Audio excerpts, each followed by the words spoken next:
Bienvenue dans Dance Lab, le podcast dynamique et éducatif où la passion de la danse rencontre le monde de l'entrepreneuriat, du bien-être, de la santé mentale et bien plus encore.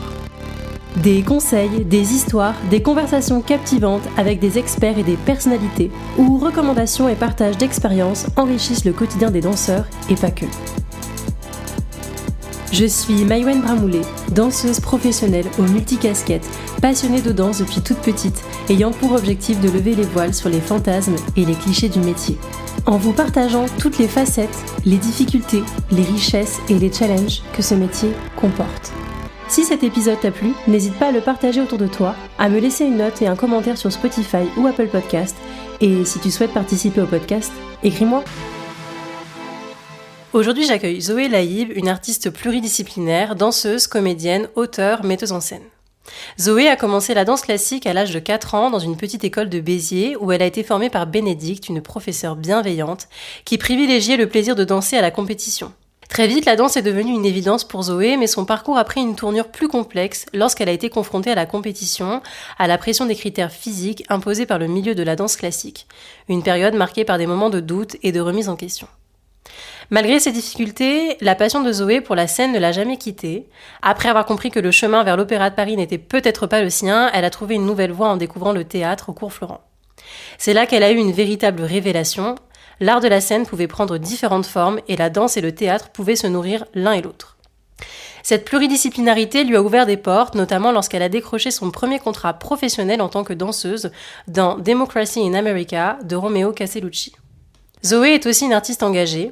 Après le confinement, elle a cofondé une compagnie avec laquelle elle a monté un spectacle de danse-théâtre, Quête d'une jeunesse oubliée, soutenu par Bénédicte. Aujourd'hui, Zoé jongle entre la danse, le théâtre, la création artistique et la télévision. Elle est actuellement au casting de Plus belle la vie, encore plus belle. Dans cet épisode, nous reviendrons sur son parcours hors des sentiers battus, la manière dont la danse nourrit sa carrière de comédienne, aussi bien physiquement que mentalement. On parlera également de la résilience, de l'entourage, de l'importance d'avoir des mentors, mais aussi de la transmission et de l'empathie dans un milieu artistique parfois rude. Zoé nous partagera sa vision d'un monde artistique plus libre, où chacun construit son propre chemin, loin des cases imposées. Salut Zoé! Salut. J'adore, on est toutes calmes alors qu'il y a 2 minutes on était complètement excitées en fou rire. J'essaye de me recentrer. On s'est calmé pour ce début d'épisode pour pas trop vous effrayer. Bienvenue dans le podcast. Merci beaucoup de m'accueillir. Avec plaisir, merci d'avoir accepté mon invitation. Et bien écoute, petite question habituelle, un peu comme pour tout le monde. Est-ce que tu peux nous parler de ton parcours ? Comme je l'expliquais dans la présentation, tu as commencé la danse à 4 ans dans une petite école à Béziers avec Bénédicte. Oui. Voilà, qui t'a inscrit à la danse ? Pourquoi la danse ? Qu'est-ce qui a rendu cette école si spéciale pour toi ? Parle-nous, dis-nous tout. C'est là où tout a commencé. Mes parents m'ont inscrit à la danse, ma maman m'a inscrit à la danse, pas pour des raisons particulières, je pense juste que, un peu dans les stéréotypes j'étais une petite fille, elle aimait beaucoup la danse. En fait, elle était allée voir un jour à un gala de fin d'année d'une fille à une amie à elle, et elle s'est dit, j'ai absolument envie d'inscrire ma fille là-bas. Si ça m'avait pas plu, j'aurais fait autre chose. J'ai fait du basket aussi à côté, donc je faisais basket et danse en même temps, et puis à un moment donné, il a fallu choisir. Et je crois que toute petite, j'ai voulu choisir le basket parce que mon grand frère faisait du basket et arrêtait la danse. Et on a demandé son avis à Bénédicte, ma prof de danse, mais j'avais peut-être 6 ans ou 7 ans. Et elle a dit non, il faut pas qu'elle arrête la danse. Et du coup, on a pris ça pour acquis. On a dit ok, on arrêtera le basket. Donc je peux pas dire que c'était une vocation quand j'ai commencé à 4-5 ans la danse classique, mais en tout cas, j'ai commencé par là et ça m'a pas quittée. Et c'était une école très familiale. Avec de très jolies valeurs, et je me suis sentie à la maison tout mon début de vie là-bas. Et tu expliquais dans la biographie que tu m'as envoyé que... Parce que oui, je demande à mes invités des biographies et des CV pour les connaître au mieux avant de les accueillir. Et alors la biographie que je lui ai envoyée, ça a été un travail d'introspection, elle faisait 4 pages. Mais par contre, sans déconner, écris un livre. Je voulais te le dire, je trouve que t'écris très bien. C'est gentil. Non, vraiment, je me suis plongée, j'ai été prise de passion. Et après, je me suis dit, attends, concentre-toi, tu n'es pas en train de lire un livre. Reste concentrée. Mais tu disais que Bénédicte, elle refusait de vous préparer pour les concours, privilégiant le plaisir de danser. C'est vrai qu'il y a dans les concours de la compétition, Et parfois, il y a de la compétition qui peut être malsaine selon les professeurs, selon les mentors, etc. Et elle a eu plutôt une approche différente. Et est-ce que tu penses que son approche bienveillante, elle a influencé ta vision de la danse aujourd'hui ? Oui, c'est sûr. C'est sûr et certain. Après, ça veut pas dire que les concours, c'est pas bien. Non, attention, j'en ai fait et c'est formateur. Non, mais bien sûr, mais j'essaye de faire attention à la manière dont je parle de ça. Je pense que voilà, c'est très formateur, mais ça dépend aussi qui nous prépare, dans quel contexte. Il y a un facteur chance en fait dans les concours. Elle n'a pas voulu prendre ce risque-là. Je connais pas son histoire personnelle avec les concours. Peut-être qu'elle en a souffert et que c'est pour ça qu'elle n'a pas voulu présenter ses propres élèves à des concours. Après, si jamais des élèves le lui demandaient et que c'était une conviction forte de leur part, je crois qu'elle a pu le faire pour 2 ou 3 élèves. Okay. Mais en tout cas, elle ne nous poussait pas du tout à le faire. Même plutôt le contraire, parce qu'elle voulait vraiment qu'on garde toujours le plaisir de danser, que ce soit ça notre motivation première à cet exercice-là. Peu importe le sérieux qu'on y mettait, en fait. On pouvait très bien avoir un engagement à notre jeune âge qui, dans notre tête, était professionnel et avoir envie de s'investir à 100%, mais il fallait que la motivation première, ce soit le plaisir. Complètement. Non, je reviens sur les concours, effectivement, rien contre les concours pour les personnes qui nous écoutent, qui sont dans le milieu, qui sont pas dans le milieu. Moi, j'ai fait des concours avec l'école de danse Sandy Très Bien en Bretagne, une de mes mentors, et j'ai surkiffé, j'ai passé de très bons moments, j'avais... Mais comme tu dis, je pense que le professeur y est pour beaucoup aussi, et quand ton professeur a une vision saine des concours, voilà, tu comprends aussi que si tu ramènes pas la médaille d'or, c'est pas grave, ça remettra pas en valeur ta danse, il ne faut pas remettre toute ta vie en question, quoi. Tout à fait, il faut que ce soit fait dans les bonnes conditions. Exactement. T'as fait un stage après, plus tard, dans un conservatoire en région parisienne, et il y a eu un espèce de contraste entre l'école dans laquelle t'avais été et l'école dans laquelle t'avais fait ta petite formation, ton stage en région parisienne. Comment t'as vécu ce contraste avec l'ambiance bienveillante de Béziers ? C'est marrant parce qu'en t'écrivant tout mon parcours, avec beaucoup de recul et aujourd'hui en étant adulte, je me suis dit putain mais c'est violent pour un enfant en fait. C'était un stage que je faisais tous les ans. Je partais une semaine en mode stage d'été, stage intensif, comme beaucoup d'enfants, d'ados, de jeunes adultes font. J'y suis allée pour la première fois à 8 ans. Et j'y suis retournée jusqu'à genre peut-être mes 15 ans, hein, donc je l'ai fait quand même pendant quelques années, ça m'a pas découragée de le faire, mais c'est sûr que j'ai découvert la concurrence, j'ai découvert pour la première fois les gens qui veulent te tirer dans les pattes et les professeurs qui ne sont pas bienveillants. Et moi je suis arrivée dans ce conservatoire-là, j'avais pas du tout suivi un cursus de conservatoire, même à Béziers, donc peut-être que oui, techniquement, il y avait un niveau différent, mais en tout cas, là-bas, c'était pas la danse plaisir, quoi. C'est sûr que c'était pas ça. Et on voulait pousser les élèves, mais avec des motivations qui parfois étaient les mauvaises, je pense. Et ça passait aussi par le fait de ridiculiser un élève ou de le descendre devant toute une classe ou d'aller lui parler à la fin du cours. Moi, c'est ça qui m'est arrivé en me proposant, à je sais pas, 8-9 ans, de rejoindre le cours ce qu'on appelait les baby, quoi, le cours d'éveil de 4-5 ans.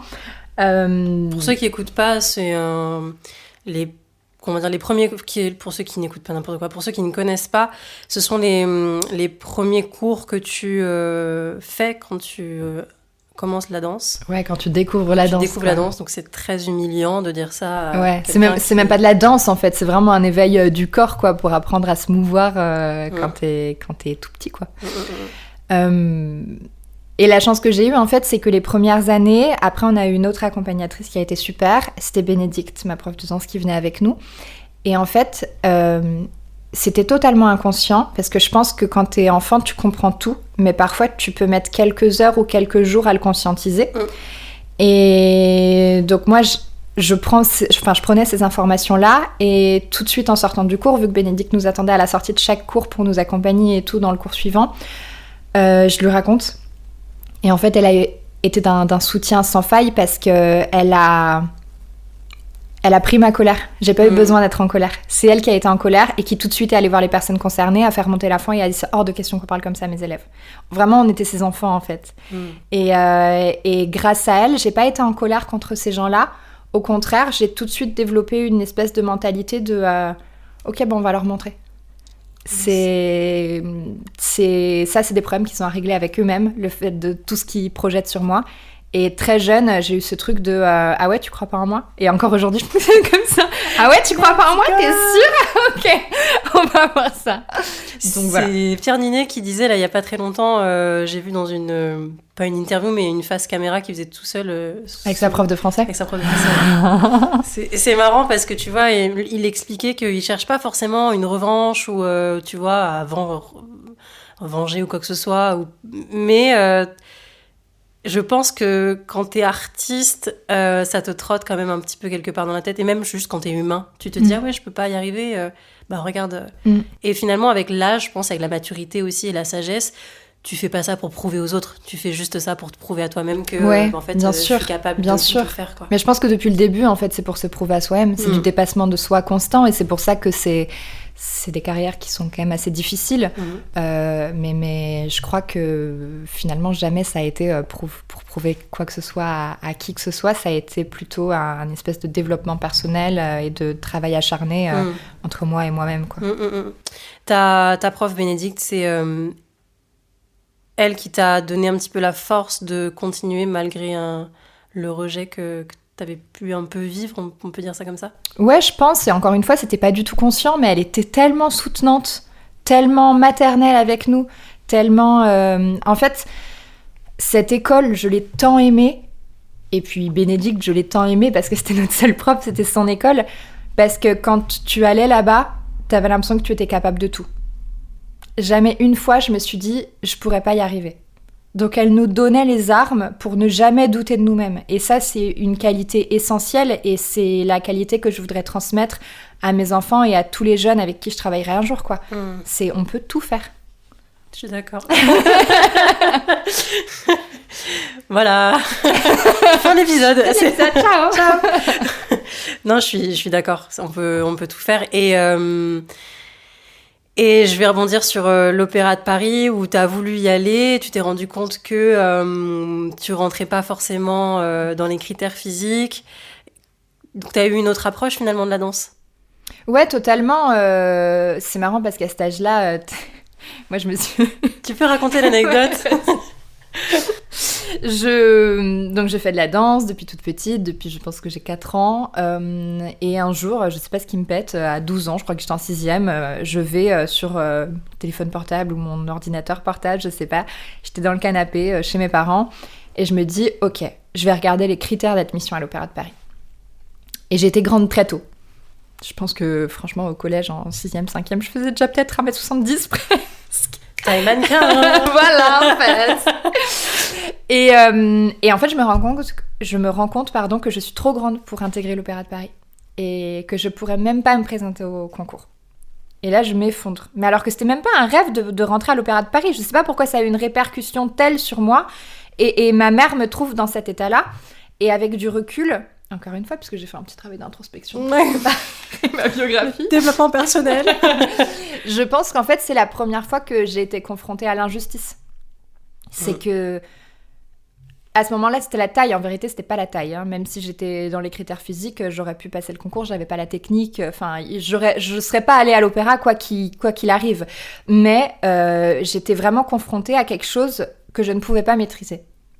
Et je me suis dit, ça, c'est quelque chose que je pourrais jamais maîtriser. Et j'ai trouvé ça injuste qu'on me prive de certaines opportunités uniquement pour ça. Et ma maman a eu la meilleure réaction possible en me trouvant comme ça. C'est que dans ma famille, j'ai 0 artiste. Ma maman, à ce moment-là, elle travaille dans la santé. Elle m'a dit, on va aller voir ta prof de danse et on va lui demander ce qu'elle en pense. Et ma prof a eu une très jolie réaction aussi, c'est qu'elle m'a pas forcément poussée à faire une carrière de danseuse parce que je pense qu'elle connaît la précarité de ces milieux-là, donc elle voulait pas nous emmener dans la cage des lions direct. Mais en tout cas, elle m'a dit que si jamais je voulais vraiment être danseuse, déjà j'avais le temps. et que je pourrais façonner ma route absolument comme je le voulais. Qu'il y avait plein de carrières de danseuses différentes, que j'étais pas obligée d'aller à l'opéra, que je pouvais rentrer dans d'autres compagnies et que en fait j'irais là où je suis heureuse et que par contre si jamais je décidais ça, il fallait bosser quoi. Et elle m'a pas mis la pression, mais à partir de là ça a été un petit déclic où je me suis dit ok, j'irai pas à l'opéra et je m'en fous, mais par contre je vais bosser comme une acharnée pour atteindre mes objectifs quoi. Parce que sinon comme ça j'avais plus d'excuses. Si tu bosses, les choses que tu réussis pas, eh ben soit tu les retenteras plus tard, soit que c'était pas fait pour toi, ça faisait pas partie de ton chemin. Mais au moins je me dis en donnant le maximum de moi-même et en bossant le maximum, j'aurai 0 regret toute ma vie. Complètement. Et puis je trouve que c'est important d'en parler parce qu'on a souvent tendance à croire qu'il n'y a qu'une route et qu'un chemin tracé dans la danse, alors qu'en fait, qu'elle t'ait dit ça, qu'il y ait plusieurs carrières, je pense que ça ouvre aussi un peu l'esprit. Ouais. Et je pense que ça t'amène même vers d'autres domaines qui sont intrinsèques à la danse, la comédie, peut-être le chant, peut-être la mise en scène, enfin tu vois, tout ce que tu fais maintenant aujourd'hui. Et heureusement finalement que t'es peut-être pas allé te mettre dans une case, parce que finalement ça t'a donné encore plus. Ouais. De toute façon, je rentrais pas dans les cases. Les cases, elles sont trop petites pour moi. Je suis un peu à l'étroit dedans, je crois. Je comprends. donc oui, non, c'est sûr qu'elle a eu exactement le discours qu'il fallait pour me donner des ailes, je pense, à ce moment-là, alors que j'étais toute petite, j'avais 12 ans. Je parlais justement, tu vois, d'ouverture d'esprit et d'autres domaines qui sont intrinsèques à la danse. T'es allée ensuite au cours Florent? Ouais, plus tard. Plus tard, à quel âge? Après mon bac. Okay. En fait, j'ai fait un stage, il y a des stages d'accès pour intégrer l'école, mais moi, j'avais jamais fait de théâtre de ma vie. Et donc le cours Florent, qui à ce moment-là n'avait que 2 campus, à Paris et à Bruxelles, ouvrait un campus à Montpellier. Et donc moi j'ai grandi à Béziers, à 45 minutes de Montpellier. Quand j'étais en première, donc au lycée, ça a été vraiment une souffrance de choisir une voie. Il fallait faire des choix post-bac. Je trouve ça terrible en fait comme période. Tous les jeunes de ce moment, j'ai envie de prendre tous ces jeunes-là dans mes bras, quoi, de leur dire ça va aller. Arrête de te mettre la pression. En fait, tu feras ce que tu veux de ta vie, que tu ailles. Même maintenant, ça n'existe plus SES ou L, mais je vois ma petite cousine qui est à fond là-dedans. Choisir les options. Il faut absolument choisir le bon truc pour en même temps te donner le maximum d'ouverture possible pour pouvoir changer d'avis, mais en même temps en choisissant les matières dans lesquelles t'es le plus fort. Je trouve ça terrible, c'est tellement de pression et j'ai pas la solution, il y a peut-être pas d'autres moyens, il faut choisir, il faut se spécialiser. Mais c'était un moment vraiment compliqué et j'étais pas épanouie et j'étais pas mauvaise à l'école, mais j'aimais pas ça. J'aimais pas être assise derrière un bureau, ça me transcendait pas quoi. Et c'est aussi le moment où j'ai compris que je pouvais pas forcément être danseuse parce que... Alors que c'était faux, je suis en train de me rendre compte, parce que je m'étais dit, parce qu'à ce moment-là, c'était la danse classique et que la danse classique. Et je me suis dit, c'est sûr qu'une carrière en danse classique, tu pourras pas. Parce que j'avais des problèmes physiques, j'ai des problèmes de dos, tout ça, et que je manquais cruellement de technique. Je me suis dit, ok, super, tu vas te renseigner sur des métiers, genre le journalisme, Je me disais, pendant un moment, j'ai voulu être photographe-reporter, parce que je pense que j'avais besoin d'adrénaline et partir à l'aventure, documenter des gros enjeux de société et tout, ça m'intéressait. Et il y avait quand même une petite part artistique avec la photo, journaliste, parce que l'écriture, quand même, j'avais un certain attrait pour l'écriture. Et en fait, je pense que ma maman, quand elle a vu que le cours Florent ouvrait à Montpellier, elle s'est dit, je suis sûre qu'elle serait pas mauvaise. Parce que les retours qu'on avait à la danse... on était à ce moment-là, on avait la chance de faire des ballets du répertoire comme gala de fin d'année. Et on était 2 filles à ce moment-là qui avaient les rôles principaux. On s'inversait un coup rôle principal, un coup rôle secondaire, tout ça. Et l'autre fille était genre la technicienne. Elle avait une technique super, elle a fait carrière dans la danse, elle a continué. Et moi, j'étais l'interprète. Et on a commencé à avoir ce genre de retour où les gens se faisaient pas forcément attention à la technique, tout devenait secondaire parce qu'il se passait quelque chose quand je pense à un pas de 2 notamment que j'avais fait avec mon partenaire de l'époque, Pavel, qui est aussi danseur aujourd'hui. Les gens ne parlaient que de l'interprétation en sortant de là. Donc ma maman m'a parlé du cours Florent, je pense, par rapport à ça. Mais j'avais jamais fait de théâtre, j'avais 17 ans. Et j'ai fait un stage d'1 semaine qui était pour moi juste un stage de découverte, mais le premier jour j'arrive et ils nous disent que si on réussit ce stage on peut être admissible ou non à l'école. Donc là je me dis waouh, incroyable. Pour moi, le cours Florent, parce que bon, c'est une école, il y en a plein, c'est payant, il y a des qualités, des défauts, voilà. Mais je me dis, waouh, le cours Florent, je pourrais aller au cours Florent. Donc déjà, ça m'ouvre une porte, mais un petit peu en mode, ça booste mon ego, en mode, waouh, stylé. Ego boost. Et en fait, le premier jour de stage, il fallait choisir un fruit ou un légume, se définir comme un fruit ou un légume. Et là, tu te dis, est-ce que finalement, je suis au bon endroit? Attends, t'es pas au bout de tes surprises. Et il fallait mettre une émotion avec. Ok. Donc j'ai choisi un avocat, le légume, l'avocat, timide. Et j'ai joué ce jour-là, mon premier jour de stage, un avocat timide. C'est génial. Et je suis rentrée chez mes parents et je leur ai dit, c'est la révélation de ma vie. Je vais être comédienne. Parce qu'aujourd'hui, j'ai joué l'avocat timide. Et là, mes parents, ils se sont dit, ah là là là là. On n'aurait jamais dû l'inscrire. On n'aurait jamais dû l'inscrire. Ça a été le début de leur anxiété de parents. Et moi, le début de la révélation de ma vie. Et j'ai pas intégré le cours Florent la rentrée qui a suivi parce que ils m'ont dit, comme beaucoup de parents, tu passes le bac d'abord. Ouais. Donc j'ai terminé mon lycée et tout de suite après mon bac, j'ai intégré le cours Florent. Ok, donc ça a été une vraie révélation. Ah ouais. Ça a changé ma vie.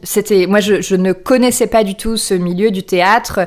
J'ai pas d'artiste dans ma famille. On m'a pas forcément emmenée au théâtre enfant. Je pense que les seules pièces que j'avais vues, c'était avec l'école. J'avais peut-être vu 3 pièces de théâtre dans ma vie. J'étais pas spécialement cinéphile, là où ma maman est plutôt cinéphile. Mais c'est des métiers qui sont tellement atypiques que ma maman, elle m'a déjà dit, moi, je passais ma vie, elle séchait les cours, elle séchait la fac pour aller au cinéma tous les après-midi, mais elle n'a jamais pensé une seconde à une carrière de comédienne, parce que pour elle, c'est pas des choses accessibles, ça n'existe pas. Et donc pour moi, c'était pareil, ça n'existait pas. Mais il y a quand même une grosse fibre artistique dans ta famille, quelque part.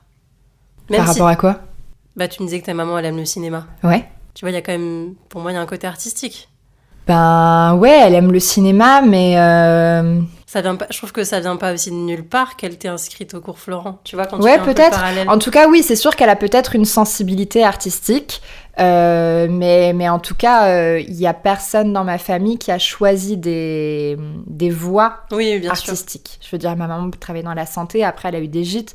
Mon papa, il bosse à la SNCF, il a fait carrière là-dedans toute sa vie. Mes frères, il y en a un qui a fait une école de commerce et l'autre une fac de droit. Je suis la petite dernière. Quand je leur ai dit que je voulais être comédienne... sueur un peu, hein. C'est compliqué et je comprends. Je comprends. Une vraie sortie de route.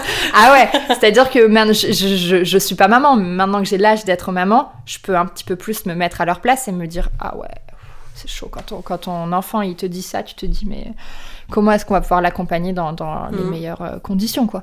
Donc oui, peut-être qu'il y avait un attrait artistique.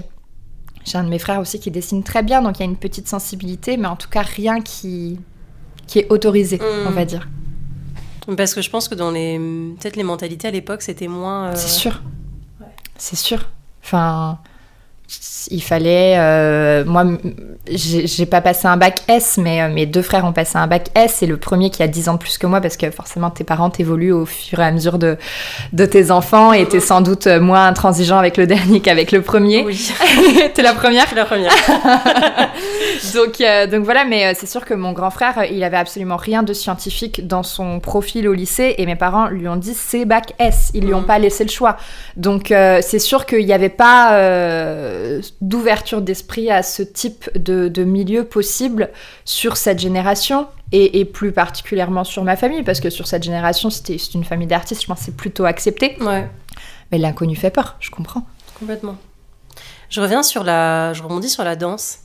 Comment la danse t'aide au quotidien dans ta carrière de comédienne ? Autant sur l'aspect physique que mental, que la préparation mentale et que la santé mentale. Tu vois, comment la danse donne une certaine conscience corporelle pour te servir au service du théâtre ? Ben, déjà, j'ai gardé une mentalité de danseuse, c'est-à-dire que les danseurs, c'est des sportifs de haut niveau. Donc, il y a une préparation physique.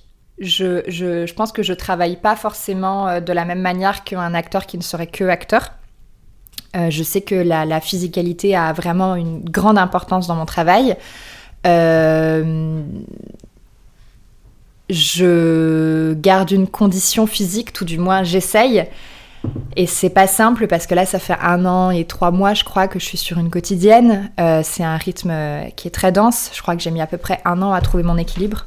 C'est-à-dire que c'est encore tout frais. C'est tellement la course tout le temps que c'est très dur de continuer de garder un rythme. Mais en tout cas, j'essaye parce que c'est indispensable et parce que c'est une bouffée d'air frais aussi pour moi. Comme le sport, en fait, tout simplement. Mais on va dire que la danse, déjà, je connais. Ça va m'inspirer artistiquement. Quand je danse, je vais être beaucoup plus épanouie dans ma vie. Après, c'est une question d'équilibre. Des fois, j'ai envie de davantage jouer, de davantage danser. De davantage, je sais pas si ça se dit, mais jouer, davantage danser. Donc, ouais, il y a vraiment la préparation physique ou cette pensée, un peu cette rigueur. Parce que quand t'es danseur, j'ai l'impression que t'as pas le choix que de faire les choses à fond. Alors oui, ok, quand tu répètes, tu peux très bien marquer et tout, mais une fois que tu danses, que ton corps est en danse, tu fais pas les choses à moitié. Tu juste t'y vas avec ton corps à 100%. Et tu joues aussi quand tu danses. Oui, complètement. Et alors que quand tu joues, je trouve que c'est plus simple de se perdre en mode vu que avec la parole, t'intellectualises peut-être un petit peu plus ce qui est en train de se passer. Et des fois, tu joues et t'es en mode putain, je suis pas du tout connectée avec mon partenaire là. Là, pas du tout. Je suis dans ma tête et je suis en train de penser à autre chose. Et très souvent, en fait, ça va être le corps qui me ramène à ça. Et je sais que c'est grâce aux qualités comment enseigner la danse. Parce que tout d'un coup, si jamais je sens que on appelle ça être au présent, quand t'es vraiment connecté avec ton partenaire, qu'il n'y a plus rien d'autre qui existe, que tu te réponds, que t'es dans une écoute et tout. Si jamais je suis pas dans ce truc-là, et bah tout d'un coup, je vais juste changer quelque chose physiquement. Ou alors mettre un contact, mettre le toucher. Et là, ça me replace tout de suite au bon endroit. Et je sais que cette physicalité-là, c'est la danse qui me l'a apportée. Donc le corps est hyper important. Et puis après, santé mentale, il n'y a pas que ça. Mais ouais, ça te libère l'esprit de partir danser. Ça m'inspire, ça me complète, je crois. Est-ce que la danse, ça t'a permis aussi de gérer le stress et des auditions et des tournages en tant que comédienne, tu vois ?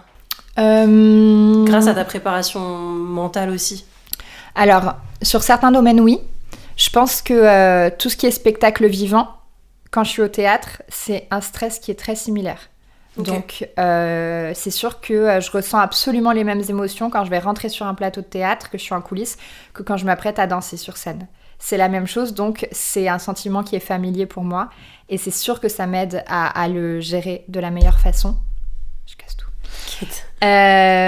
Par contre, je trouve que c'est différent, le stress que tu ressens en casting ou en tournage, mais que c'est un stress qui souvent est placé au mauvais endroit parce que tu stresses de la peur du jugement de la personne qui est en face de toi. Et c'est pas bon parce qu'en plus, la plupart du temps, les gens sont bienveillants et veulent te découvrir, veulent voir en quoi tu es différent des autres et tout ça. Donc, il faut te libérer de tout ça. Mais ça, c'est quelque chose que je connaissais pas vraiment en danse. Après, j'ai peut-être pas assez passé d'auditions de danse pour le savoir. Je trouve qu'il y a une adrénaline et un stress qui est différent quand t'es embauché, en fait. Quand tu vas rentrer sur scène, que t'es là pour le public ou que t'es là pour faire tes preuves. Et du coup, en ça, je trouve qu'il est un petit peu différent. Donc, je crois que la gestion de mon stress avant de rentrer en scène pour de la danse m'a beaucoup apporté pour le théâtre, mais que c'est encore quelque chose avec lequel je deal pour mes castings. Je le maîtrise pas totalement, je crois. Est-ce que quand tu joues, t'as déjà ressenti du jugement de la part de ton partenaire ? C'est une question qui m'est arrivée comme ça. Non, mais c'est une bonne question. Mais en fait, je crois que je fais totalement abstraction. Ouais, t'arrives à vraiment te détacher. Ouais. Je crois que la personne que j'observe le plus quand elle me juge, c'est moi. C'est quand je suis en train de jouer et que je me dis « Oh là, c'est nul ça !» Et là, je me dis « Oh putain, t'es tellement beau endroit !» Qu'est-ce que c'est que ça ? Genre, t'as pas du tout de place pour le jugement à ce moment-là quand t'es dans l'action. Genre, c'est sort de ta tête, pas du tout. Je crois que j'ai pas trop peur de mes partenaires parce que peu importe leur carrière, quand tu joues, t'es censé être connecté, donc tu te mets sur le même pied d'égalité. Donc si jamais la personne en face a envie de me juger, Je perds pas d'énergie avec ça. Donc c'est certainement déjà arrivé, peut-être souvent, mais je l'ai jamais vu parce que c'est des choses que j'ai pas envie de perdre mon temps à regarder. Et puis finalement, t'as pas trop le temps de comment dire, de t'attarder sur ça, comme tu dis, parce que si tu viens, si t'es amené à réfléchir, du coup tu te déconnectes aussi de tes vraies émotions, t'es plus connecté au cœur, t'es connecté au cerveau, et donc il se passe plus la même chose. Tout à fait. Bah t'es sûr que si t'es en train de penser à ça quand tu joues, c'est que t'es en train de chier ton truc, quoi. Mais c'est pareil en danse. Ouais, tout à fait. Quand t'es sur scène et que tu commences à réfléchir à plein de choses, ce qui arrive parfois quand par exemple, je sais pas, il y a un danseur qui est blessé et une demi-heure avant on te dit bah là on change tous les placements. Ok, je suis connectée aux autres, je suis connectée à moi-même, mais quand même je suis connectée à ce qui va se passer après. Et des fois je le vois avec des partenaires même sur scène où je le vois dans leur regard qu'ils sont pas là parce qu'ils pensent déjà à où est-ce qu'ils doivent aller après dans leur placement qui vient de changer il y a une demi-heure et qui rechange toute la chorégraphie. Elle est là aussi, je trouve, la difficulté. De montrer, de faire un peu poker face et de montrer que t'es dans l'interprétation et dans l'émotion, mais qu'en fait dans ta tête t'es ailleurs. Ouais, tout à fait. C'est très dur. Bah c'est très dur et pour moi c'est presque impossible. Alors quand t'es sur scène, la distance fait que ça se voit pas, certainement. Mais pour moi ça c'est des choses que tu peux pas tricher. C'est soit t'es là, soit t'es pas là. Mais tu peux pas jouer le fait d'être connecté en fait. C'est soit t'es au moment présent, soit t'es dans ta tête. C'est vrai que ça se fake un peu plus quand t'es sur scène que quand t'es en tournage. Les caméras elles sont quand même très très proches. Ouais, je pense. Et sur le plan de la santé mentale, en quoi la danse c'est un soutien dans ta carrière de comédienne? La santé mentale, déjà, je trouve que c'est un vrai sujet. C'est un sujet, je suis en travail constant, je veux dire, c'est quotidien sur ma santé mentale et comment aller le mieux possible, comment travailler le plus possible sur moi. Et même si on en parle plus, je trouve qu'on en parle toujours pas assez. Je crois que la danse, ça me sauve parce que ça me donne beaucoup de liberté. C'est assez libérateur en fait, de juste entrer en mouvement, ça te permet de déconnecter totalement. On en parlait, de plus être dans ta tête. Si jamais tu danses, juste le fait de danser seule, ça te reconnecte avec toutes tes émotions, avec ton cœur, ça libère toutes les pensées. Et ça te libère tellement que ça te sauve une journée. Hein. Franchement, si t'es pas bien dans ta tête, va danser et ça ira tout de suite mieux après. Combien de cours de danse je fais où j'y vais avec tous mes problèmes du quotidien, où j'ai un espèce de brouillard noir autour de la tête, et tu sors du cours et putain, tout est clair. Et ça fait du bien, donc je crois que c'est un soutien mental, mais comme par exemple le sport pourrait l'être pour d'autres sportifs. Moi j'ai cet attrait là pour la danse parce que c'est la danse et que c'est comme ça se choisit pas. Mais ouais, je crois que c'est la liberté que la danse t'apporte et te propose qui me sauve certains états d'esprit. Tu parles de liberté, t'as pris aussi ta place dans la création de ta compagnie et notamment d'un spectacle qui s'appelle Quête d'une jeunesse oubliée.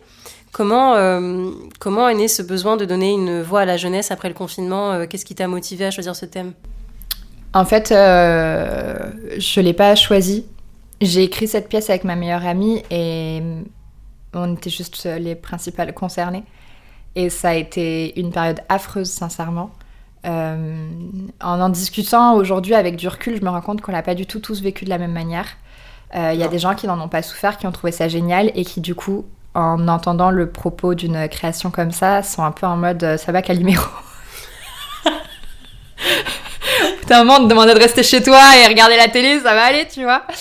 Mais la vérité, c'est que déjà, il y a eu plusieurs confinements. Le premier, ça allait, j'étais à la campagne, c'était cool. Et après, il y a eu le deuxième, troisième. On pouvait plus travailler. Nos secteurs étaient complètement en pause. J'ai pas mal tourné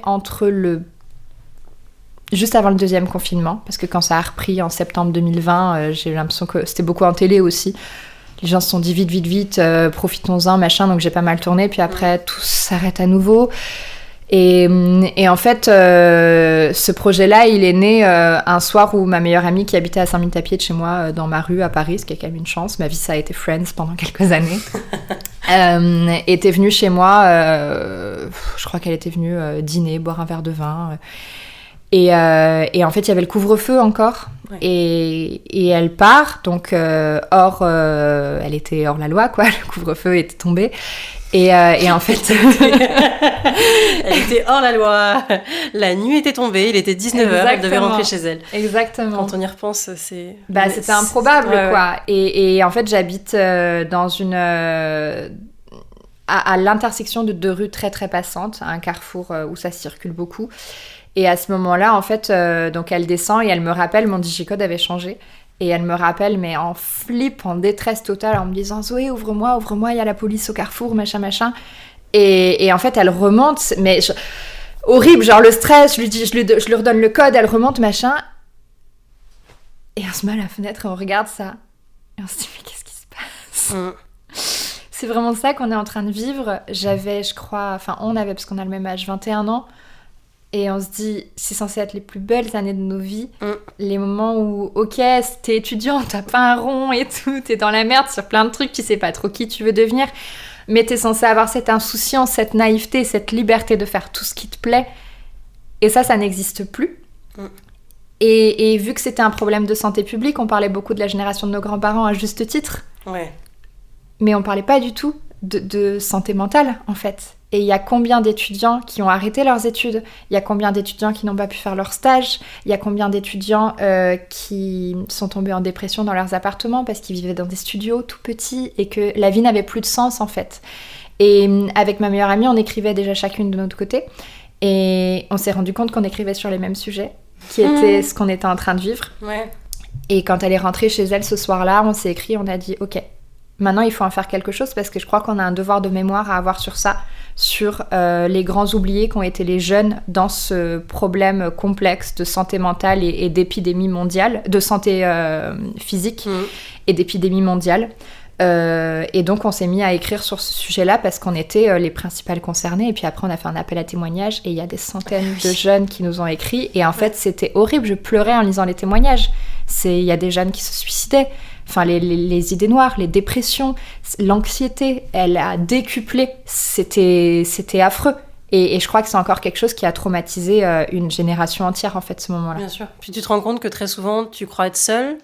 Puis quand tu vois que tu as une deuxième personne qui pense comme toi, tu dis je pense qu'il y a du monde derrière. Ouais, exactement. C'est important de se lancer et de faire les choses parce que tu te rends compte, comme tu dis, que en lisant les témoignages, la jeunesse, entre guillemets, elle est mal. Et certainement pas que la jeunesse. Oui, non, certainement pas que la jeunesse, mais on va dire que c'était... nous, on a choisi de parler vraiment de ce thème-là parce que c'est cet âge auquel on est censé se construire. Ouais. Et comment tu te construis dans un monde qui est autant en bordel. Et ça te suit toute ta vie, en fait. Enfin, tu vois, il y a des jeunes qui étaient partis en Erasmus et ils ont été rapatriés en France. Et en fait, c'était la dernière année où ils pouvaient le faire. Après, donc, il y a eu les confinements et tout. Et ça, c'est des rêves qui sont morts pour toujours. C'est des expériences de vie que tu ne pourras jamais rattraper, qui t'ont été enlevées pour toujours. C'est comme ça, il n'y a pas de solution. Qu'est-ce que tu fais de tout ça ? Ouais, c'est une période particulière. Ouais. Très en dents de scie. Ouais, complètement. Et encore une fois, voilà, on n'a pas tous vécu cette période de la même manière. Et il y en a qui ont pris ça comme une chance et qui voudraient y retourner sans souci, quoi. Et il y a d'autres jeunes qui se sont suicidés. Ouais. Donc, je crois qu'il y a eu un petit devoir d'État qui n'a pas été fait sur la génération de jeunes de ce moment-là. Oui, il y a eu plein de choses, beaucoup de personnes qui ont été oubliées. Même nous, je compare avec les intermittents du spectacle, c'est pas du tout comparable avec ce que tu dis, mais même nous, pendant un moment, on a été complètement oubliés. Il y a beaucoup de personnes qui ont été mises de côté pendant ça, mais... Ouais, tout à fait. Bon, voilà, sans trop rentrer dans un sujet politique, nous enchaînons sur la suite de l'épisode. Alors, comment la danse et le théâtre se sont mêlés dans ce projet ? De manière assez évidente, en fait, parce que la danse a toujours fait partie de ma vie. Et même si Bénédicte avait en effet ouvert cette pluridisciplinarité, un truc comme ça, à mes yeux, tout d'un coup, donc en effet, c'était devenu possible, mais c'était pas vraiment concret. Et le truc qui s'est passé, c'est que quand j'ai intégré le cours Florent, moi je me suis dit ok, ben ça y est, maintenant tu vas devenir comédienne et la danse, tu le mets de côté. Encore une fois, je pensais beaucoup à la danse classique. Et en fait, en première année, j'ai auditionné un peu par hasard pour Romeo Castellucci, un metteur en scène italien qui cherchait des danseuses dans la région. Et j'ai été prise. Et c'est très drôle parce que ça m'a appris aussi beaucoup de choses. Ma meilleure amie avec qui j'ai écrit cette fameuse pièce, à ce moment-là, on venait de se rencontrer et elle me disait Zoé, parce que moi j'étais syndrome de l'imposteur fois 1000, ça ne marchera jamais. Elle m'a dit pensée positive. Tu manifestes. Et ça va arriver. Et je me suis pris au jeu et tous les jours quand on se voyait, je disais ouais, je vais la voir. Ouais. Là, je pars répéter et tout. Et jusqu'au jour où un jour on m'appelle et on me dit que je l'ai pas. Et que donc je danserai pas pour Castellucci. Et je me dis putain. Ok, bon bah yes, la pensée positive, ça marche pas du tout. Et en fait, on me rappelle le lendemain en me disant il y a une danseuse qui s'est blessée. Tu étais la première sur liste d'attente. Donc tu viens faire le contrat avec nous. C'est ouf. Et je commençais la semaine prochaine et en fait j'avais 18 ans et je venais de rentrer en école de théâtre et tout d'un coup je me retrouvais avec un contrat de danseuse professionnelle et j'étais sur scène devant je sais pas combien de personnes et là ça a été un peu un électrochoc de me dire bon bah tu peux faire les deux en fait. Complètement. T'as pas besoin de choisir. Et cette mentalité-là, elle est complètement restée et maintenant j'ai plus envie de choisir et il y a encore des gens qui me disent oui mais t'es comédienne donc tu n'es pas danseuse ou tu es danseuse donc tu n'es pas comédienne et j'ai envie de leur dire je m'en fous. Grand bien vous fasse, choisissez, moi je trace ma route, j'ai pas le temps de me retourner donc dealez ça avec vous-même. Et donc moi je crée ma compagnie et déjà il fallait se sentir légitime à écrire. Je me sentais pas du tout légitime mais j'essaye de pas trop m'écouter parce que si je m'écoute je fais rien. Donc je fonce et puis ce qui marche et ce qui marche pas bah ça marche pas et puis tant pis et puis on improvise, on rebondit. Et donc en fait quand on a créé cette compagnie tout d'un coup ben j'ai écrit donc je me dis ah tiens pourquoi pas, tu peux être auteur peut-être. Et puis, il fallait... pour moi, il fallait qu'il y ait plusieurs formes d'art, en fait, parce que ça faisait partie de ma personnalité. C'était incohérent que ce soit pas monté comme ça, ce spectacle. Donc, on a beaucoup de musicalité, il y a beaucoup de musique au plateau, il y avait forcément de la danse, on a casté des comédiens qui n'étaient pas forcément danseurs. On a appris à danser à des comédiens, avec Pavel aussi, qui était mon partenaire de danse de l'époque. Donc, toutes les planètes se sont un petit peu alignées. Et en fait, le but, c'était de faire croire aux spectateurs que les comédiens étaient également danseurs. On n'en a pas fait des danseurs. Aujourd'hui, ils sont pas danseurs, ils passent pas des auditions pour être danseurs. Mais quand tu les vois danser dans la pièce, tu le sais pas. Ouais. Et c'était juste le but. Donc pour moi, c'était indéniable qu'il y ait plusieurs formes d'art au plateau à ce moment-là, parce que ça fait partie de moi et c'était même pas une question. Je suis complètement alignée avec ce que tu dis. Même, je trouve que ça véhicule un message quand même plutôt fort, de montrer que, regardez, on peut pas forcément ne pas être, comme tu dis, professionnel dans un domaine, mais ça veut pas dire que t'es pas forcément bon ou mauvais, ça te catégorise pas d'une certaine manière. Ouais. Et ça donne la chance, je trouve aussi, comme tu dis, comme je trouve d'ailleurs, de permettre à des comédiens de toucher aussi à d'autres formes d'art, ou de permettre à des danseurs de travailler sur leur interprétation et de pousser le jeu. Complètement. En fait, c'est pas parce que t'es pas professionnel que t'as pas le droit de le faire. T'as le droit de tout faire. Et puis ça se trouve, ça va tellement te plaire et tu vas tellement bosser que tu vas devenir professionnel.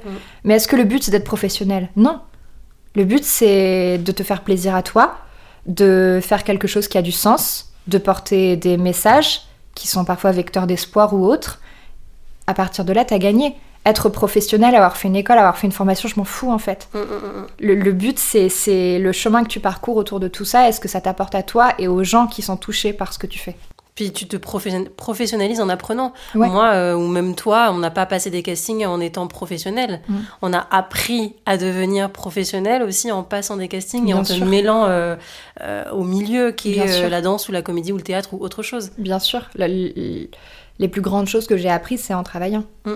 Quand quelqu'un un jour décide de me faire confiance, souvent c'est marrant parce que c'est Arthur, un des comédiens de ma compagnie, qui disait ça quand on a créé le spectacle et c'est resté. Il avait cette expression quand on avait des hésitations de dire « fake it till you make it ». J'allais te le sortir. Depuis tout à l'heure, je l'ai dans la tête et je me dis quand est-ce que je peux pouvoir le placer, cette phrase-là ? Ben ouais, c'est ça. Et en fait, c'est devenu mon mantra de vie. À chaque fois qu'on me pose une question, tu sais faire ça ? Ouais. Et moi, je vis avec ça. Et puis en fait, finalement, au bout d'un moment, c'est bon, si on te fait confiance, vas-y, je vais apprendre en fait, parce que je sais que j'ai une qualité, c'est que j'aime apprendre, je suis curieuse. Et c'est dans tous les domaines. Il y a quelques années, je me souviens, mon agent m'appelle et elle me dit, Zoé, tu sais monter à cheval? Je suis en mode... je suis déjà montée sur un cheval après, est-ce que je sais monter à cheval? Elle me dit ok, bon, je dis que tu sais très bien monter à cheval et puis si t'as le rôle, tu iras faire un stage. Là, j'ai regardé, il y a un centre équestre en région parisienne, ok, allez, bise, ciao. Tu vois, enfin, en fait, c'est comme ça que ça se passe et c'est comme ça que t'arrêtes de te mettre des barrières. Je suis d'accord avec toi. Juste faites. Et après, tout viendra. Et puis après, évidemment, il faut rester quand même intelligent. Le but, c'est pas de mentir, et de dire que t'es monté à cheval toute ta vie. Tu vois, quand même, tu vois, tu dis... Ou alors tu peux le faire, mais voilà. Quelqu'un va s'en rendre compte. Au bout d'un moment. Donc, comment je peux mentir, mais en même temps dire que je sais faire, mais pas trop, tu vois, et en même temps pas trop mentir. C'est trouver un juste milieu. Moi, j'ai eu la même chose avec le trampoline sur un contrat l'année dernière. Maïwen, est-ce que tu sais faire du trampoline? Je vais pas dire oui parce que quand tu vas me demander de monter... T'as déjà fait du trampoline. Non, mais t'as déjà sauté sur un trampoline. Tu sais faire du trampoline. Moi, j'avais un traumatisme avec le trampoline, donc quand ouais, tu vois, j'ai vu mon traumatisme passer comme ça et tu sais, je me suis dit vas-y, pars vite. Et j'ai dit oui. Après, je sais pas faire des saltos, je sais pas. Tu vois, j'ai pas dit oui, j'ai hâte de te montrer tout ce que je sais faire. Non, faut être un minimum intelligent. En revanche, oui, je me suis inscrite dans une salle et j'ai appris à faire du trampoline pour ne serait-ce que dépasser mon trauma que j'avais eu avec le trampo et ça l'a fait. Et puis finalement, quand je suis arrivée sur le contrat, j'en ai même pas fait du trampoline. Ah voilà, tu vois. Donc ça sert à rien parce que si t'avais dit non, je sais pas en faire, il t'aurait tout de suite têche de la possibilité de ce contrat-là. Finalement, t'arrives sur le contrat, t'en fais pas. Au bout d'un moment, on va pas se fermer des portes avant même de s'être donné la chance de le faire, quoi. Complètement. Faut rester malin, moi, je dirais. Ouais, bien sûr. Et puis se faire confiance. Ouais, complètement. Et être un petit peu inconscient. Aussi. J'ai un tatouage qui est une des paroles qu'a dit Bénédicte, parce que Bénédicte, aujourd'hui, elle nous a quittés, elle a été malade, ça a été un long processus et tout, mais on était beaucoup à beaucoup l'estimer. Et elle nous a laissé un message vocal sur ces derniers mois, et dans ce message vocal, elle disait de penser toujours à être parfois déraisonnable. Et ça constitue toute ma vie. Et c'est ce que je me suis tatoué derrière le bras, j'ai parfois déraisonnable, parce qu'en fait, faut arrêter de se mettre des barrières, faut se faire confiance et faut y aller en fait. Au bout d'un moment, si tu arrêtes pas de penser au risque, au machin, à ce qui pourrait mal se passer, tu fais rien et tu restes chez toi. Donc juste fais-toi confiance et puis si tu te fais pas confiance, essaye de tricher ton cerveau. Complètement. Dis-lui fonce et réfléchis pas. Ouais, et puis en pensant que aux risques et que aux choses négatives, tu penses pas forcément à ce que ça pourrait t'apporter aussi positivement parlant et comment ça pourrait changer ta vie ou ta façon de penser ou plein de petits trucs finalement. Tout à fait. T'as eu d'autres mentors ou des inspirations dans la danse ou le théâtre qui t'aident à garder le cap dans des moments de doute? Je suis pas sûre que ce soit dans la danse ou le théâtre. Je pense que c'est plutôt dans mon entourage de manière plus générale. Là, comme ça, je pense tout de suite à mes parents, donc ça n'a rien à voir avec le milieu artistique, mais ils sont d'un soutien sans faille avec toute leur maladresse, parce qu'ils ont aussi peur pour leurs enfants, et c'est bien normal. Et puis la dernière fois, j'ai entendu une phrase qui m'a fait rire, un truc genre « sois indulgent avec tes parents parce que c'est leur première vie ». À eux aussi. Je me suis dit, c'est vrai, putain. En vrai, ils font de leur mieux et ils sont pas parfaits et c'est bien normal et personne ne l'est. Donc même si parfois c'est maladroit, ils sont toujours là pour me sortir la tête de l'eau quand je suis stressée, quand j'ai des doutes. Donc c'est un petit peu des mentors. Et puis après, les personnes de mon entourage qui m'inspirent beaucoup. Je sais qu'en commun on a Jérémy. Oui. Qui est du coup comédien sur Plus Belle et que j'ai rencontré grâce à ce projet, qui pour moi est un gros bosseur et quelqu'un qui a pas peur, qui est très courageux. Et c'est un peu les personnalités comme ça qui m'inspirent. Donc là j'ai cité Jérémy parce que ça me fait rire parce qu'on l'a en commun, mais en vérité il y en a plein.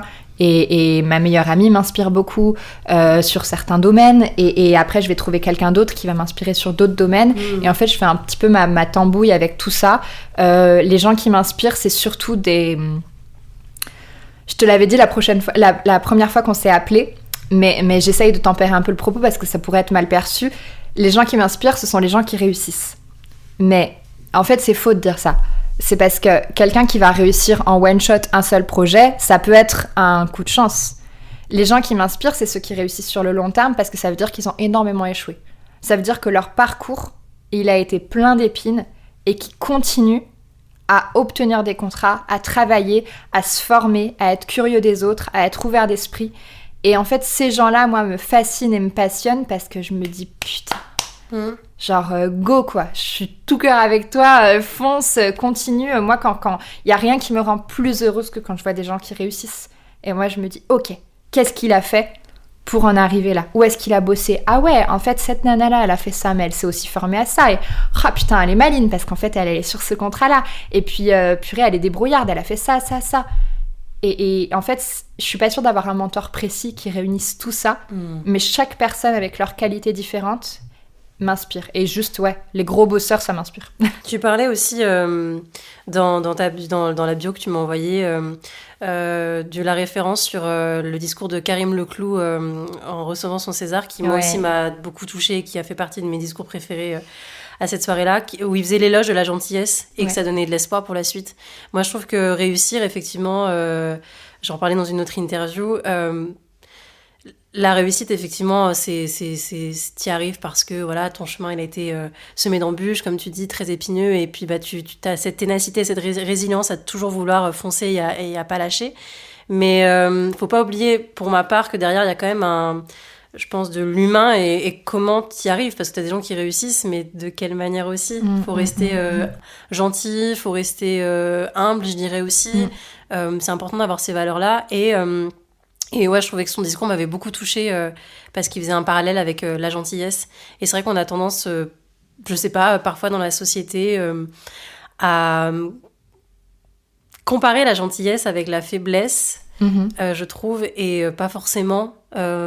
Il y a ce truc où je trouve que pour réussir ou pour pas qu'on t'écrase, faut être froid parfois, faut un peu masquer son sourire et tout. Et je trouve pas, au contraire, il faut rester lumineux, rester gentil, donner. Et c'est pas parce que tu donnes et que forcément tu te fais marcher dessus, tu vois.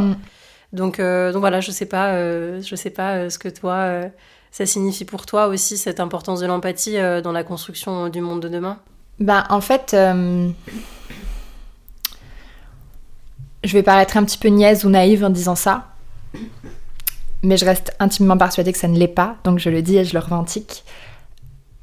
J'aime les gens gentils, j'aime les gens empathiques, et j'espère, en tout cas aujourd'hui c'est ma vérité, j'espère que je ne me trompe pas, je ne serai jamais rien d'autre que ça. On m'a longtemps fait croire, parce que j'étais entourée des mauvaises personnes, qu'il fallait marcher sur les pieds des autres pour y arriver. Je n'ai vu que des gens s'écraser en faisant ça. Si on parle de nos métiers plus particulièrement, on ne peut pas réussir tout seul. On a besoin d'empathie et de gentillesse et de soutien et d'ouverture d'esprit, sinon tu n'arrives à rien. Il y a des gens qui y arrivent, parce que y a des exceptions à tout. Mais je refuse de croire que c'est la seule manière d'y arriver. Et on nous a souvent fait croire que pour réussir dans son milieu professionnel, là du coup je vais même plus parler que des artistes, je vais parler de toute une société. Qu'il fallait marcher sur les autres, qu'il fallait, souvent on assimile la réussite à quelqu'un de froid. C'est faux. Je reste assez persuadée que, et c'est pour ça que le discours de Karim Leclou était formidable, faire l'éloge de la gentillesse, pour moi, c'est indispensable. On a besoin de gens gentils. Et il y a tellement de gens qui vont écouter ça et qui vont se dire « Oh là là, mais sur quelle planète de bisounours elle vit ?» M'en fous. Rejoignez-nous.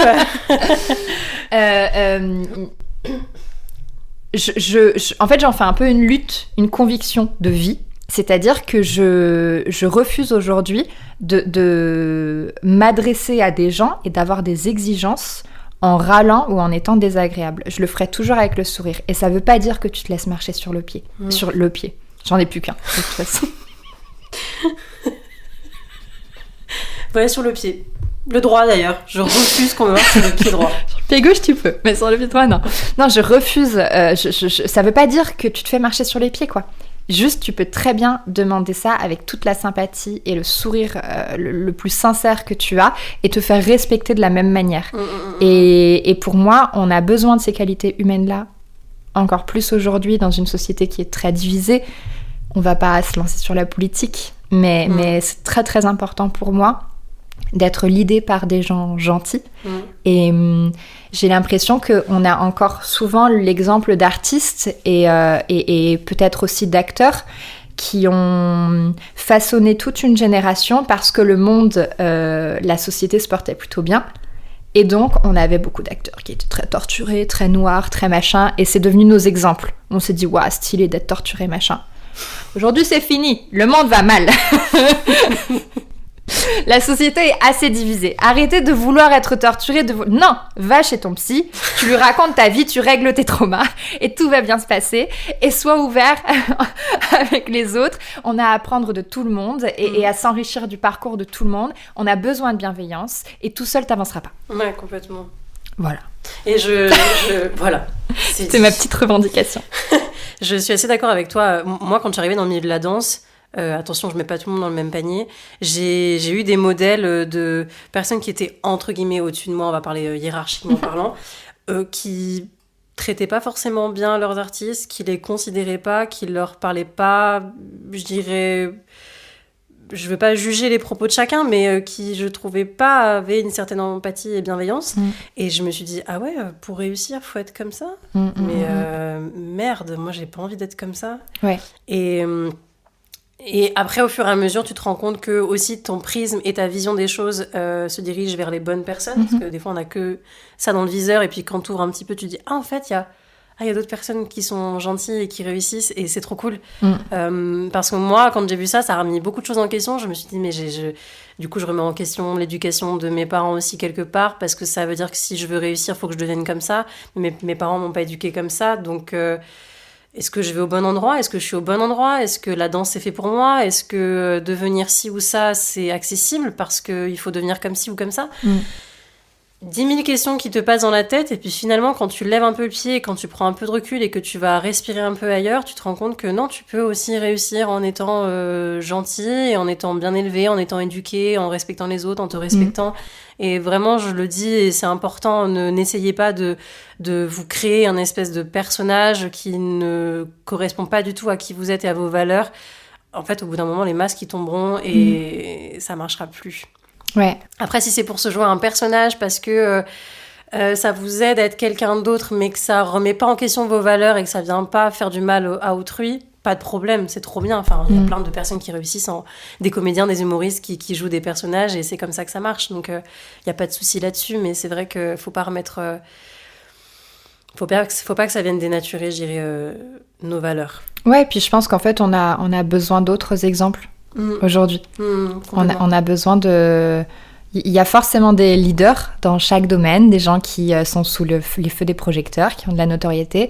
Et je crois que ces gens-là, on a besoin que nos modèles changent, en fait. Complètement. Et on a besoin de gens qui nous inspirent sur d'autres caractéristiques. Et la gentillesse en fait partie. Et la bienveillance aussi et surtout.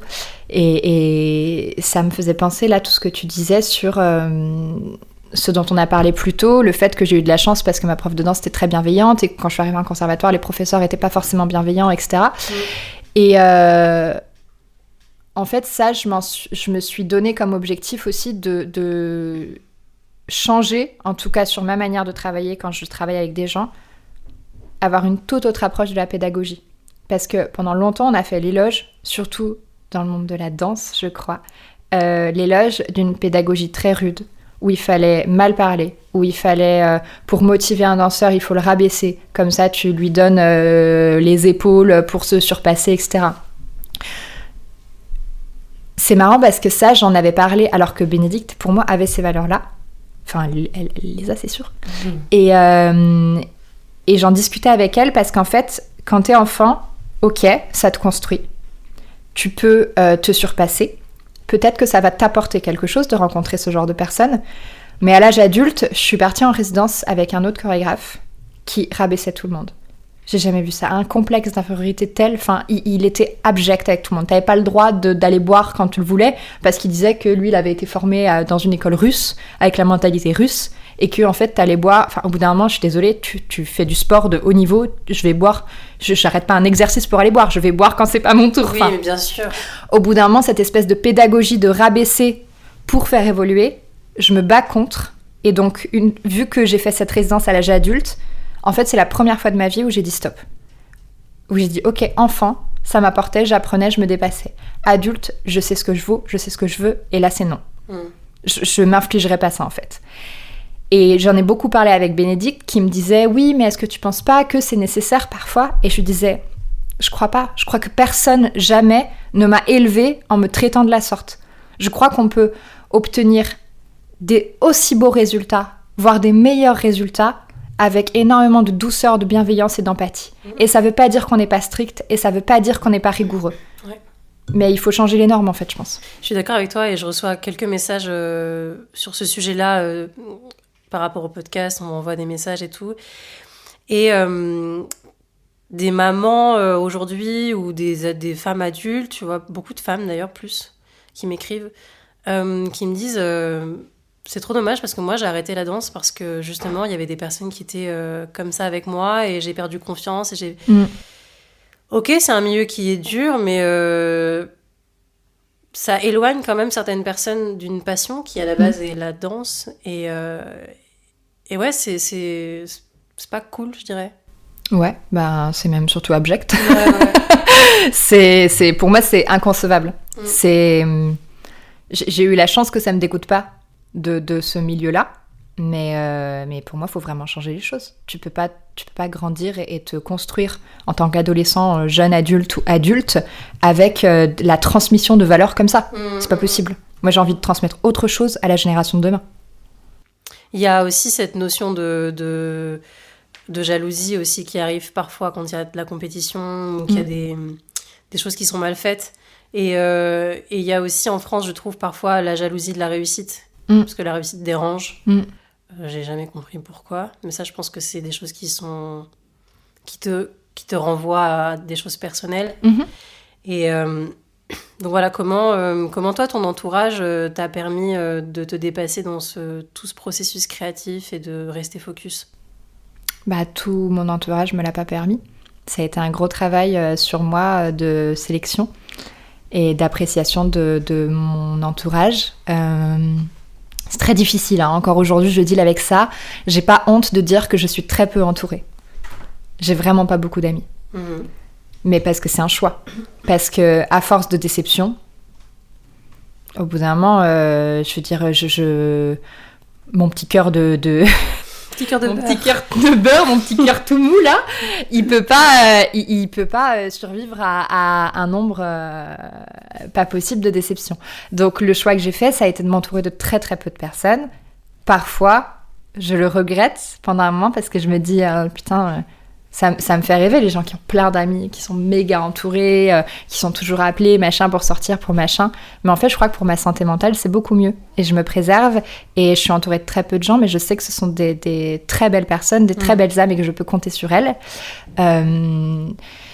Par contre, des fois, c'est encore dur aujourd'hui de comprendre qui sont les bonnes personnes pour toi ou pas. Ça ne veut pas dire que ce sont des mauvaises personnes, ça veut juste dire que moi, avec ma mentalité, il y a certains comportements avec lesquels je ne suis pas forcément en adéquation. Il y a des gens qui ont tout dans les faits pour te soutenir et pour t'élever, mais qui, parce qu'ils sont juste pas bien avec eux-mêmes et que ça les concerne, vont avoir un petit taquet derrière, vont se moquer de toi, vont prendre quelque chose à la rigolade.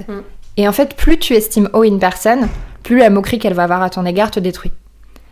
Et parfois, elle a l'air plus présente qu'elle ne te rabaisse. Et donc tu te dis, c'est quand même quelqu'un sur qui compter. Je dis je crois parce que c'est ma vérité du moment et peut-être que ce sera pas ma vérité l'année prochaine, j'en sais rien. Je crois que ces personnes sont pas forcément des bonnes personnes, même si on les estime beaucoup. Et qu'il faut s'entourer de gens qui ne te rabaissent jamais. Parce que le vrai amour et le vrai soutien est là. Donc, du coup, il reste plus grand monde à la fin. Mais par contre, c'est des gens qui te portent et qui te permettent d'avancer coûte que coûte. Ça, je suis d'accord. Vraiment, l'entourage, c'est ultra important. Que ce soit dans notre milieu artistique ou juste personnel. C'est Julien Verdery qui disait ça dans un des épisodes de podcast. Il disait, quand tu danses, t'es très entouré. Il y a beaucoup de monde, tu vois, on est très nombreux. Et en même temps, à la fois, t'es tout seul. Et c'est très vrai, et c'est très... comment dire, c'est pareil pour beaucoup d'autres domaines, finalement. Oui. Parce que c'est que toi et toi-même qui arrivera, entre guillemets. Tout à fait. Et en fait, pour moi, tout ce que tu construis dans ta vie va dépendre de ton entourage. Ça devrait peut-être pas, mais on n'est rien tout seul. Donc c'est comme ça. C'est notre entourage fait partie de nous. Et pendant longtemps, j'ai été très mal entourée et j'ai rien fait. Parce qu'on m'a fait croire que je pouvais rien faire. Et à partir du moment où je me suis détachée de certaines personnes, j'ai gravi des montagnes. Et là, je me dis, putain, waouh. En fait, il n'y a rien qui est impossible. Les gens, ils projettent leur peur sur toi, ou alors ils n'ont pas envie de te voir décoller, parce qu'il y a des gens qui n'ont pas envie de te voir réussir.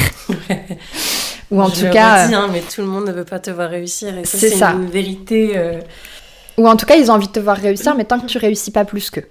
Ouais, c'est un bon... C'est après la virgule, il manquait ça. À partir du moment où tu réussis plus que là, ça commence à devenir problématique. Mais ça, c'est des gens qui ont des choses à régler avec eux-mêmes. Et il faut juste, du coup, s'éloigner de ces gens-là. Et il faut que nos moteurs, ce soit en effet la réussite des gens et le bonheur des gens. Il faut que ce soit ces qualités de vie-là et ces valeurs-là qui nous inspirent. Et c'est ce dont on doit se nourrir, je crois. Et pas l'inverse. Il y a une phrase qui dit on est la moyenne ou la somme des 5 personnes qui nous entourent. Attends, on est la moyenne ou la somme des 5 personnes qui nous entourent. Ouais, c'est sais plus pas si faux. c'est moyenne ou somme. Oui, en gros, t'es défini par les gens de ton entourage, quoi. Ouais, mais c'est vrai, c'est totalement vrai. Voilà. Vous avez 4 heures d'introspection sur cette phrase. Est-ce que tu penses qu'on peut couper 2 secondes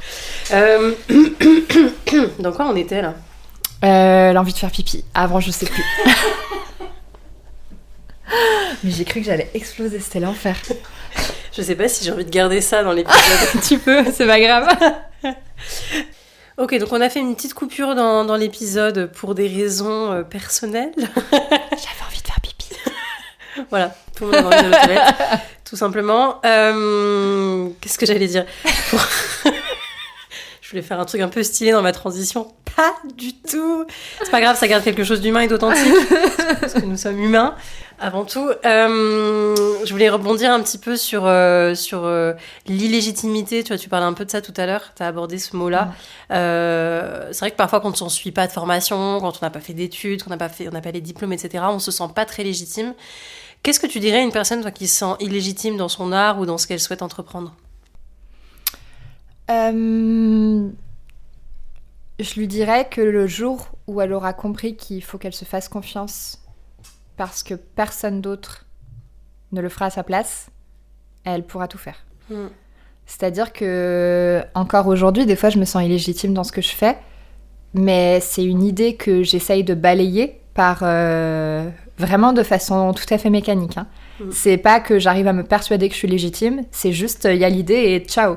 Et j'essaye de... Si jamais je me sens pas légitime et que je suis pas assez bien dans mes baskets pour foncer en me disant « Ok, là, tu maîtrises à donf », j'y vais en mode tête baissée. Je fonce.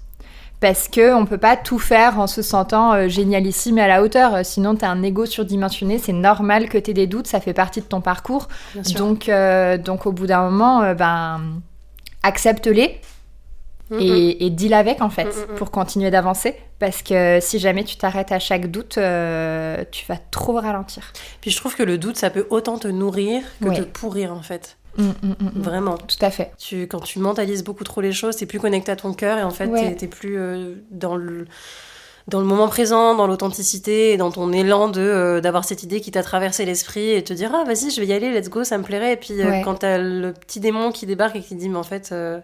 t'as pas fait d'études, t'as pas fait ci, t'as pas fait ça, t'es sûr que tu peux vraiment, t'es sûr que t'as ta place, t'es sûr que t'as le droit ?» Bah ouais, en fait, t'as le droit. Parce qu'il y a personne pour te dicter ce qui est bon ou pas bon de faire, surtout quand c'est toi et ta vie et ce que tu ressens de bon et et qui peut te nourrir tout simplement. En fait, je pense que c'est l'expérience aussi un petit peu qui nous apporte ça et la maturité. Il y en a qui l'ont très tôt et il y en a qui l'ont un petit peu plus tard.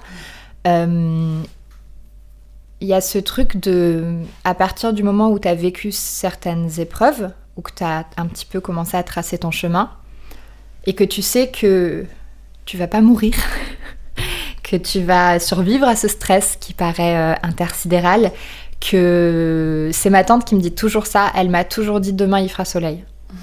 Tu vois, ça c'est un truc qui, régulièrement quand j'ai des jours sombres, parce que les métiers comme les nôtres, c'est des métiers tellement précaires que la remise en question, elle est indéniable et quotidiennement là. Dans une journée, je peux passer par 1000 émotions. Et ben, si jamais ça va pas vraiment dans une journée, je me dis, demain c'est un autre jour, demain il fait soleil et c'est pas grave. Et si jamais je rentre pas par la porte, je rentrerai par la fenêtre. Enfin, tu vois, genre il y a des solutions à tout.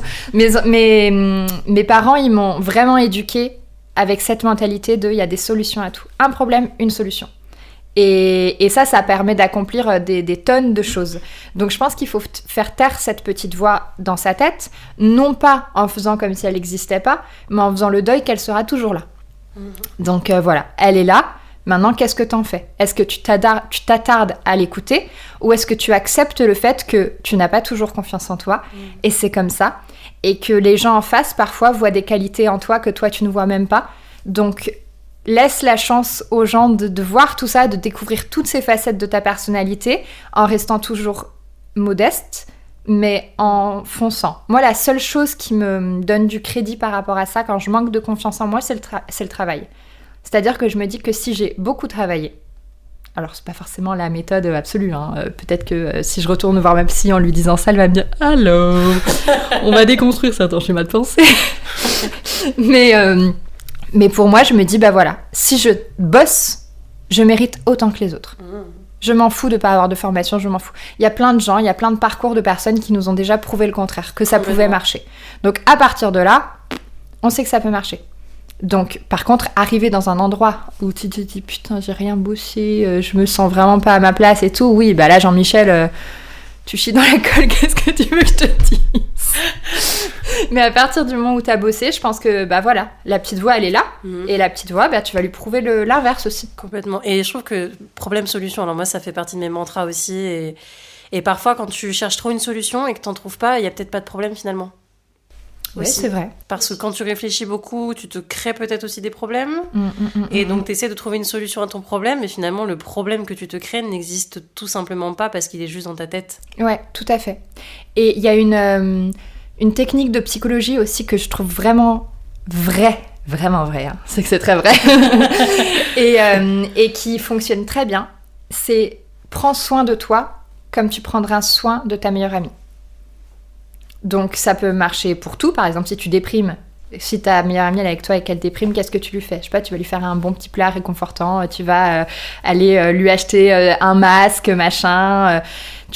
Donc ça, c'est pour la vie de tous les jours. Et de la même manière, quand tu vas dans un endroit où tu te sens pas légitime, où tu as l'impression que t'as pas les épaules, si c'était ta meilleure amie qui doutait, qu'est-ce que tu lui dirais ? Et on n'a pas du tout le même comportement. Parce qu'on n'est pas assez doux envers nous-mêmes. Complètement. On se soutient pas du tout, on se laisse tomber constamment.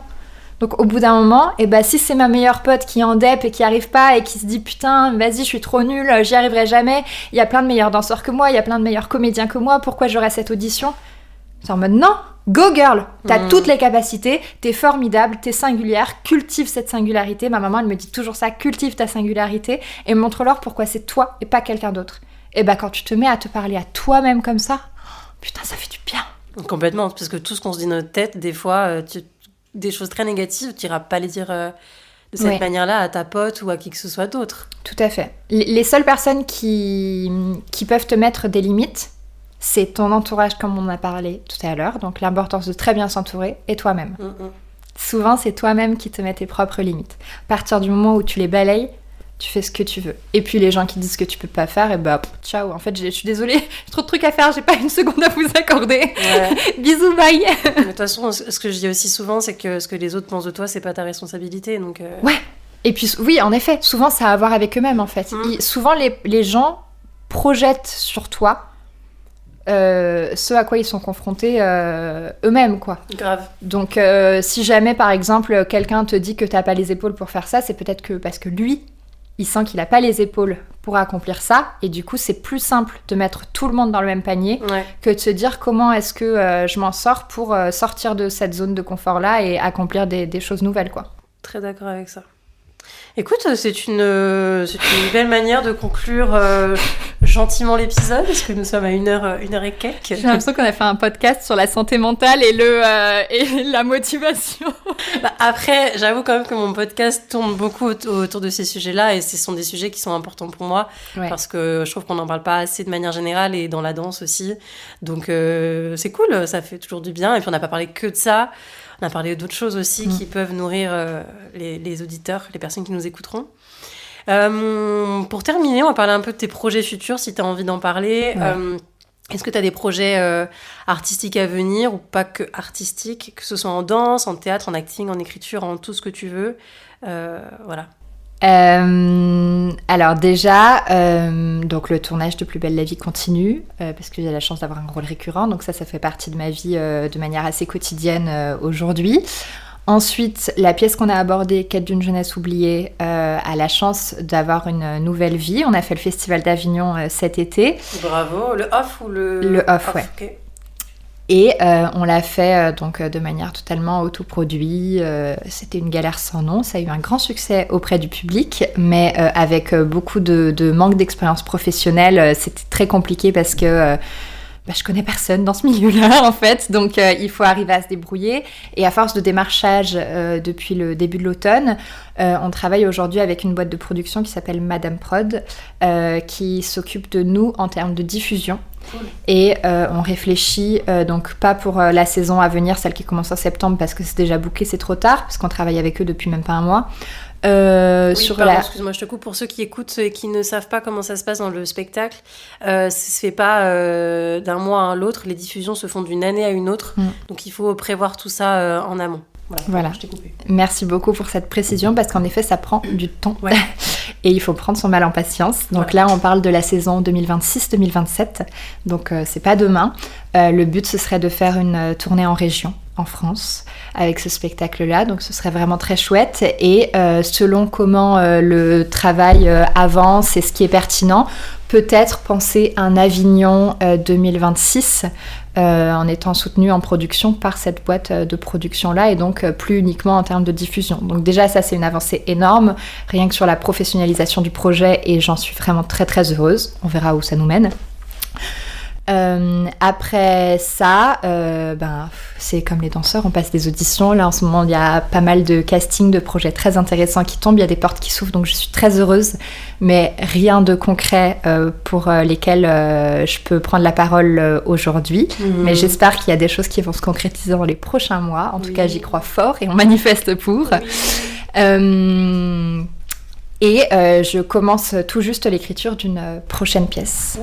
Donc qui sera également forcément une pièce de théâtre-danse. Ok, j'ai hâte de voir l'évolution de ton projet. C'est gentil. Ok, trop bien. Ouais. Belle chose en perspective. Ouais, pas mal, franchement. Pour tout ce qui va être spectacle sans subvention, j'avais fait un épisode avec Antoine. T'as pas eu de subvention, toi, pour ton spectacle ? Voilà. J'ai eu un autre artiste qui s'appelle Antoine Nia, qui est danseur, qui a créé son spectacle Fantasmagoria, donc qui est quelque part aussi un peu entrepreneur. Et l'épisode, c'est l'épisode 20, donc si ça vous intéresse de parler d'un peu plus, on a parlé du festival Off aussi, il explique comment ça s'est passé. Pareil, tu vois, tu connais pas tout le monde, t'arrives, tu dois prospecter, tes artistes le soir ils jouent. Voilà, donc tout ça on l'a abordé dans l'épisode 20 si ça vous intéresse, en complément de ton épisode. Trop bien. Voilà. Si tu pouvais adresser un message à la petite fille de 12 ans qui rêvait l'Opéra de Paris, qu'est-ce que tu lui dirais aujourd'hui ?